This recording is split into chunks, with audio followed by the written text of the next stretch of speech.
What up, y'all? It's your boy Martine, aka the Boxing Purist. Welcome once again to the Truth and Absolute channel, where I speak the truth and nothing but the truth. So help me, good God Almighty.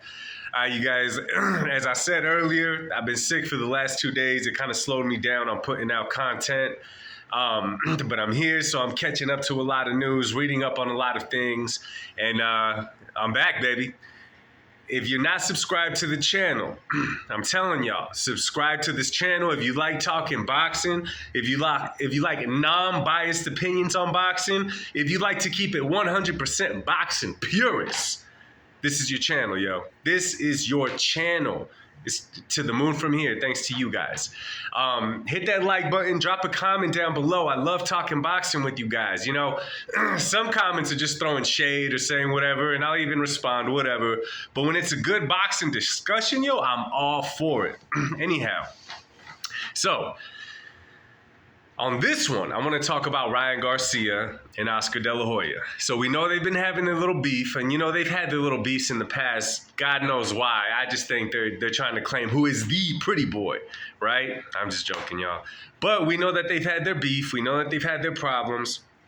We know they go at it on Twitter. You know that Ryan's been sour ever since, what was it, after the Tank fight, he said that he got abandoned by the whole team, that no one was there for him and whatnot, which is true.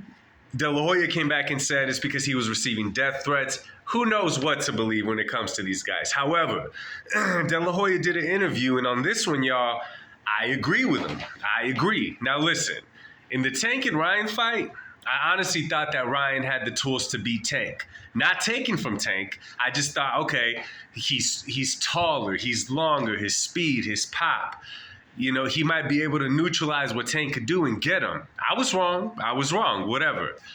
What I did not like, okay, we all know that for a while he was training with Canelo's trainer, Eddie Reynoso, right? He was training with Eddie, everything was good, he was looking good in the ring. All of a sudden, he split from Eddie and went to, what's his name, Dan Goossum. Now, Dan Goossum is a good trainer. I'm not knocking Dan Goossum, but this is the problem. Okay, you're like, okay, whatever, he's young. Okay, he was out of the ring for a minute. Okay, he switched to Dan Goossum. Maybe it's true. Maybe Eddie is too focused on the cash cow Canelo. Okay, whatever. But then after the loss to Tank, he changes trainers again to Derrick James. And that's what De La Hoya was addressing, pretty much saying he needs someone to tell him what the hell to do.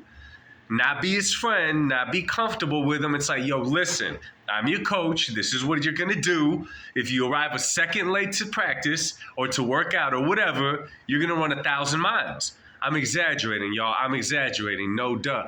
But you get what I'm trying to say. I like Ryan. Don't get me wrong. I like Ryan. But all this change of trainer is telling me, oh, I see what it is now. You want a trainer, and judging by off what Ryan says, you know, like I connected with this one, this and that, this and that. It's not the trainers that have a problem. I've seen many fighters change trainers over the years, right? I've seen some fighters stick with the coach, and then I've seen some move. Now, it is possible that you're with one coach and you're tapped out, you're maxed out with him, right? He took you as far as you could go. It's time to change trainers. That happens sometimes in boxing. I get it.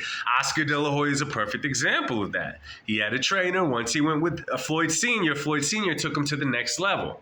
However, then you got other fighters like Miguel Cotto. I love Miguel Cotto, don't get me wrong, but Miguel Cotto also dropped around, you know, a lot when it came to trainers. He jumped around quite a bit. It seems like after every loss, he changed trainers. Now we're seeing Anthony Joshua do the same. He's hopping between trainers like if they have the issue. Now, let me tell you, a trainer is meant to train or come up with a game plan, do all that. What you do in the ring, how you execute the game plan they fix up for you, now that's on you. Are you disciplined? Are you willing to put in the hard work? Are you willing to listen to your coach even when you don't feel like it or want to? Let me tell you right now, Ryan has tremendous star power. The kid is known everywhere. He has a crazy following. The kid is almost to the point where he could fight anybody and sell a pay-per-view just because he's so popular. Okay? He's decent in the ring, but his popularity is beyond that, right? So I agree with De La Hoya on this one. It's pretty much saying it's not the trainer's fault, Ryan. You just need to suck it up, focus on boxing. How are you going to go on vacation a day after you lose a fight? I mean, I get it. I get it. You're a millionaire. You want to have fun. You want to distract yourself. But what are you trying to do? Are you trying to be popular or are you trying to be great? That's what separates the good from the great, right? So, again, I agree with Oscar De La Hoya on this one. I don't always, because Oscar be saying some crazy stuff. He be speaking out of emotion way too much. But on this one, Ryan Garcia, stop changing trainer, suck it up, and listen to your damn coach. All right? Anyway, y'all, let me know what you guys think, man. Do y'all think that Ryan is the problem or the coaches that he's had is the problem? Drop a comment down below, hit that like button, subscribe if you're not already. Much love. I'll speak to y'all soon. God bless. Peace.